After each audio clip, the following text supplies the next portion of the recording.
Kasi nga kriminal eh. Yeah. So hahanap at talaga ang pinakasolusyon diyan, anong gagawin mo sa kriminal, 'di ba? Tutugisin mo, aarestuhin mo, 'di ba? Ikukulong mo. Dapat ganun.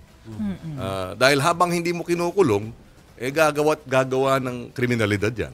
Pero meron pa po ba tayong policy na pwedeng idagdag para makontrol or ma-manage yung situation? Kasi, well, dineclare na ni President Marcos na pogo ban na tayo dito sa Pilipinas, but still, pareho pa rin yung statement ng PAOK na, magigirilya yan madami pa rin yung maliliit also na because operations. for so many years, pati yung gobyerno, 'di ba, naging kasabwat.